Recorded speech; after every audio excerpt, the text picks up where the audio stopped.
Good afternoon, ladies and gentlemen. It is my privilege to be speaking at this August conference for the second time, and on a subject that complements what I spoke on last year, which was, by the way, on circular economy. It's even more special because we are celebrating the Golden Jubilee of the Club of Rome, 50 years. When I was looking at the title of the plenary, it automatically made me look at the questions that were put to address, from which at the deliberations of the conference today and tomorrow, answers were sought for. I would like to take up question number 1 and 2 for discussion, and addressing these questions with a focus on the urban scene. Since the morning, we have been hearing about the rural and the agriculture and many of these aspects. But ultimately, when we are looking at policies and we are looking at challenges, a great deal is actually in the urban space. Now, whilst looking at the questions, there were some of the key words that emerged and which I thought I would like to share as I have a chat with all of you. Housing for all. It's a common thing that we are hearing today. Of course, the need of the hour. But in all spheres, we are using low-cost housing, housing for all in different contexts. Infrastructure, resource consumption, alternate resources, recycling, the byproducts, and use of technology, and of course, alternative hybrid scenario. Now, of the key words that I have mentioned, I thought I would put them in order to see their interconnect and their interdependence. Now, when you talk about housing for all, infrastructure is a necessary element. To put the infrastructure in place, there will be consumption of resources, and as we all know, it's one of the biggest challenges considering the limitation of the natural resources that we have. So we must look to alternatives to such natural resources. Now the question is, where do we find all these natural resources? The alternatives to the natural resources, that is.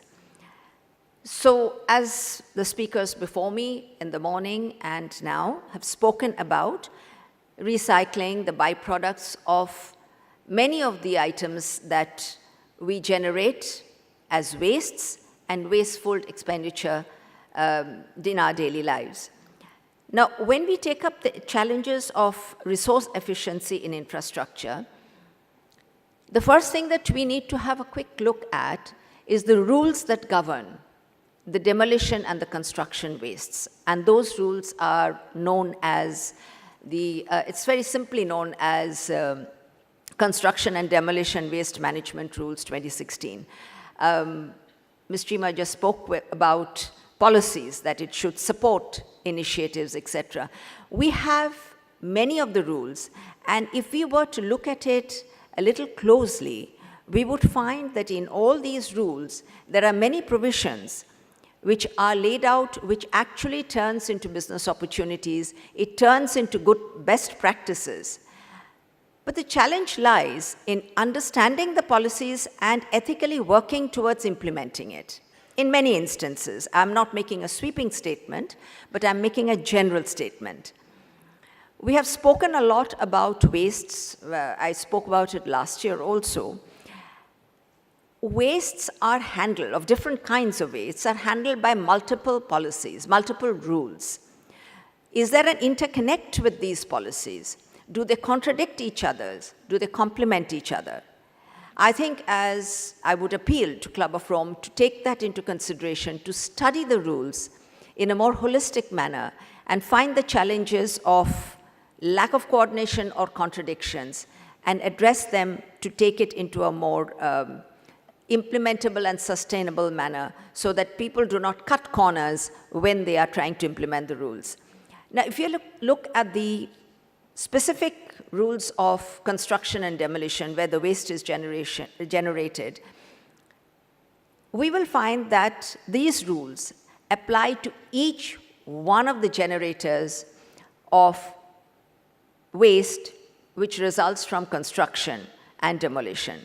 So it is not, and even of remodeling, of repair, of any civil structure, whether it is individual or organizations or authorities who generate any such waste. Now, when we talk about building materials, we talk about debris, it is generated by multiple agencies and multiple organizations, just as private bodies. There are duties of waste generators. There are duties of local authorities. How many of us know what these duties are? If you don't know it, you will not follow it. And I'm coming down to basics. Now, unless the basics are understood, how on earth are we going to find the alternatives? So, whilst I was perusing these rules, not just for the purpose of this conference, but out of general understanding of these, I found that in the Schedule 2 of Rule 7.3 in the rules, there is a mention of parameters and criteria, and it was quite fascinating because it talks a great deal about landfills, which the first speaker, Mr. Venkateshwaran, has spoke with about the landfills. You brought that out. And I think it's a great talking point when we talk about landfills.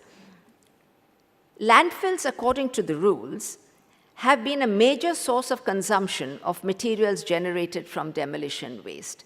And I quote, "Use of construction and demolition fines as landfill cover shall be mandatory where such material is available. Fresh soil, that is sweet earth, shall not be used for such places." Now, that led me to talk about a solution which I have been part of, and which I had briefly touched upon last year when I was speaking on circular economy. But I would like, before that, to say that wherever waste is generated, and which we do all the time, resources are created. This is nothing new that I'm saying. Now, when resources are there, our entrepreneurship spirit is ignited amongst many of us. And entrepreneurship is also a business opportunity, which in turn does create job opportunities, not only for the person who's the entrepreneur, but when you scale it up, you automatically create job space. Now, apart from this particular rule, I would not go into details of the others, but I'm going to take up the municipal solid waste rules and the construction rules and combine it to share with you about a solution which was an in-house solution, taking the Devna dumping ground into account and our local municipal corporation of Greater Mumbai into account.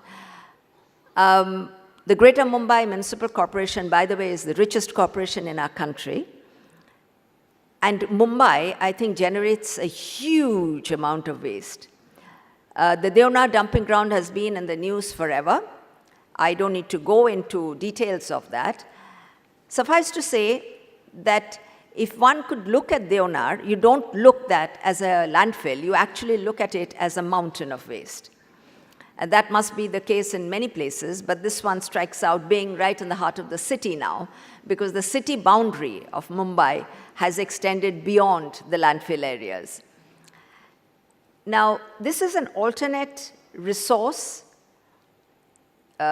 material that I'm going to talk about, and which is efficient, and which is a very usable product created there. And it touches upon, again, what Mr. Venkateshwaran touched upon, bricks. So the objective was that how do you process, recycle the waste at the Devna dumping ground. So the idea was to use the decomposed garbage, which officially is termed as municipal solid waste. How many of you know about MSW, as it's called shortly? I don't mean the very senior people. I'm actually addressing it to the younger people who are sitting here. You produce that waste, so now know it by name, because identity is a great leveler. Because when you know the identity of something, you start to think about it as a solid thing or a liquid. It's an entity that we don't take for granted now. So municipal solid waste is available in huge quantities in the dumping ground. Have any of you visited the Deonar dumping ground, by the way? After today, do go and visit. It will give you such a reality check and a shock that you will start to look at waste in a very different manner. It happened with me, and I know that it has happened with many whom I have sent over time to have a look at the Deonar dumping ground. So going back to the objective of this alternate solution that I was sharing with you, is that to create solid bricks which can be used for construction and other masonry activities from municipal solid waste, which is generated every day by each one of us. This innovative solution, as I mentioned earlier, was an in-house project by a team from the Municipal Corporation of Greater Mumbai. These bricks are structurally as good as the traditional ones, and their production process is far less damaging to the environment. I will tell you shortly why I made this statement. Now, while conventional bricks are manufactured from the fertile topsoils of the agricultural land, the MSW bricks are made from garbage. And this not only reduces the garbage in the landfills, but are most cost-effective, and it is within the city limits.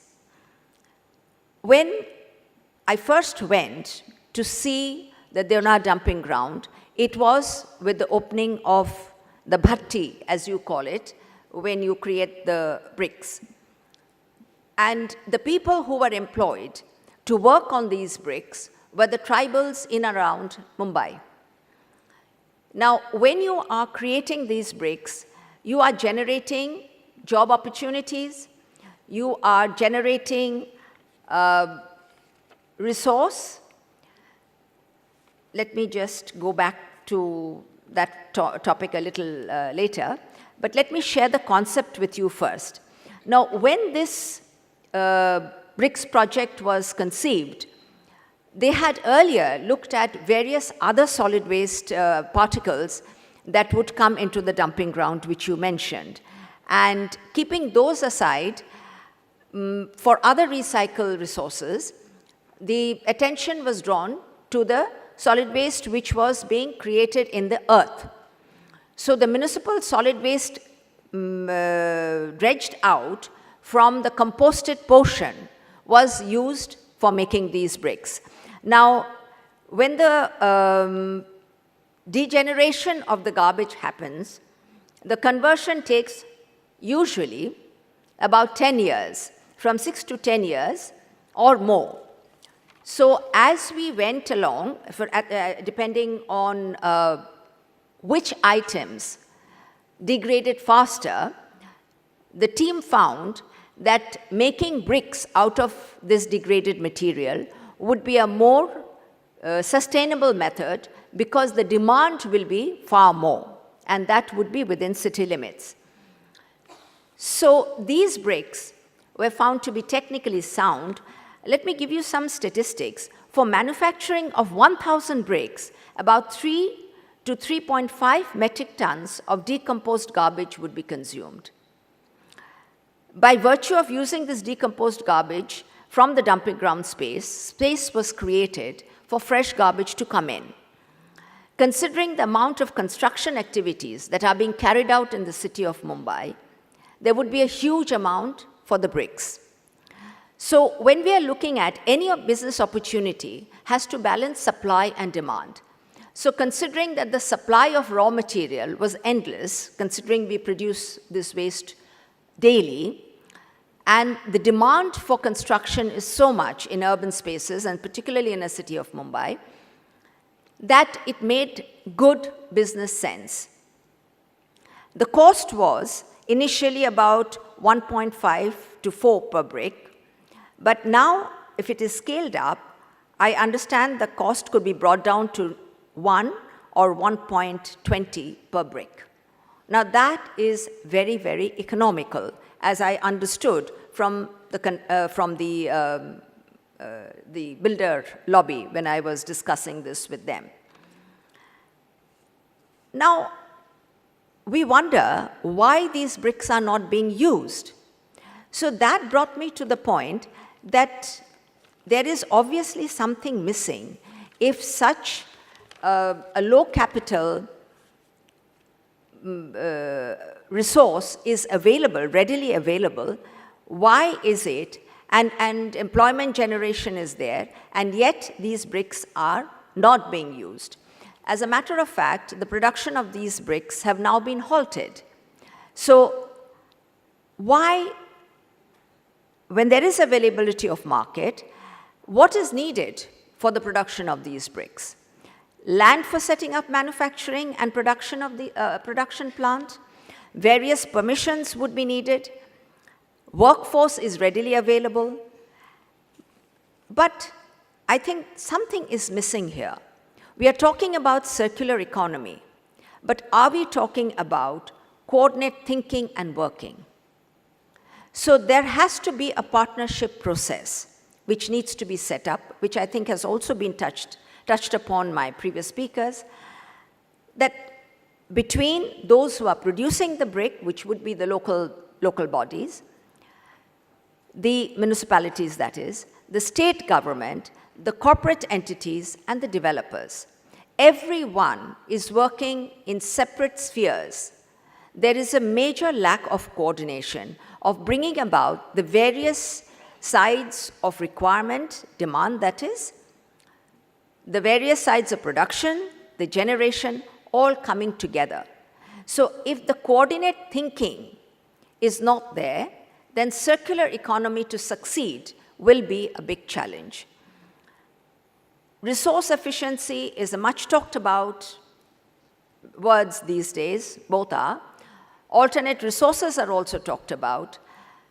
Let us talk about human behavior. There is a constant challenge to the nature. Innovation is extremely welcome. But do we need to always challenge nature in order to bring about innovation? Mind you, in every aspect, if you look around, nature in its own has created certain environment, certain way of living, certain resources. The smart thing to do is to accept that, work with it, and understand why we need to work with it. Unfortunately, greed and speed, in a hurry, we want to get there, and we lose track of this very golden rule that challenging nature by no means is going to get us at the winning post, because nature will throw it back at us. Every other time, you see places, Mumbai, where we are sitting today, when I came 30 years ago to stay in Mumbai, by its nature being near the sea, you would get a cool breeze and never a hot air as you would find in a city like Delhi. Yet today in Mumbai, we experience hot air. So something is not right somewhere. You are having tsunamis, you're having constant cyclones. Yes, certain things are part of nature. It comes at a certain point of time in the year, etc. But there is an increase, and it would be foolish of us, every one of us, and certainly it's a thought for all of you people who are taking over the world from us, the older generation to the younger, that how we deal with nature and how we use its resources, how we can look to the alternatives, and how we can work in a coordinate manner between the corporates, between the government, with the government. And I said we shouldn't be doing the work of the government, we should be augmenting it and bringing the two together so that we can find sustainable and implementable solutions, which will also create the job opportunities and be possible to live in a much better world, which I think has been used quite frequently. But there appears to be still this challenge and dissatisfaction with our general areas where we live. At the end, I'd like to share a personal experience of a country which has been able to be at one with nature. It's not very far. It's a country that we are very close to, and that is Bhutan. I was thinking, I was there in that country about a few months ago, earlier in the year. And today, when I was coming here, I've been thinking, and in the newspaper of today's DNA, I suddenly see an article saying, carbon sink Bhutan counts cost of plans for a green future. When I went to Bhutan, apart from the fact that it's a beautiful jewel, it's a beautiful country, but why is it so beautiful? They have been able, the Bhutanese people have been able to keep a balance between their natural resources and what they want. Now, what they want is to preserve. What they want is to see to it that their country remains carbon negative. So the bottom line is that all of us citizens, as civil society, if we want something very badly, we will get there. But do we want it that badly? What is it that we want? I think that's a question for each one of us to introspect and truthfully answer to ourselves. What is it that we want? When we are able to truthfully answer that, civil society itself will want to measure the natural resources, preserve natural resources, and be content. Because that's what I found. I know that Bhutan is known as the land of happiness. That's happiness quotient which they look at. But what I found was contentment. Their education and healthcare is free. They don't want to live anywhere else. They go out of their country to study, but they want to get back to their country. I think that is where the success lies. That they feel for their country, so they come back to the country, not because somebody else tells us that we should feel that way. But it is a question of personal choice at the end of the day. And if each one of us make that personal choice in sync with nature, fairly sure that we will get there. And I think it's time that we said, give Earth a chance. Thank you very much.